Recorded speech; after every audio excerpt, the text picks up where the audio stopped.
ایک 70 سالہ بزرگ بینک جاتا ہے اور کیشیئر کو ایک نوٹ پکڑاتا ہے جس پر لکھا ہوتا ہے کہ جتنے پیسے ہیں مجھے دے دو، کیونکہ اس کے پاس گن ہے۔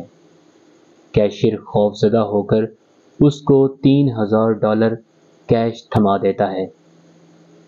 کیش پکڑ کر یہ شخص وہیں بینک میں بیٹھ جاتا ہے اور پولیس کا انتظار کرنے لگ جاتا ہے۔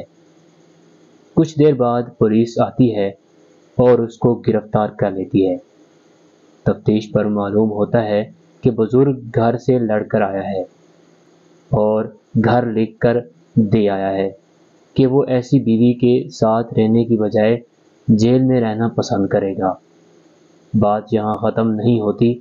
عدالت اس شخص کو سزا سناتی ہے اور وہ سزا یہ ہوتی ہے کہ یہ شخص اگلے 6 ماہ گھر میں نظر بند رہے گا۔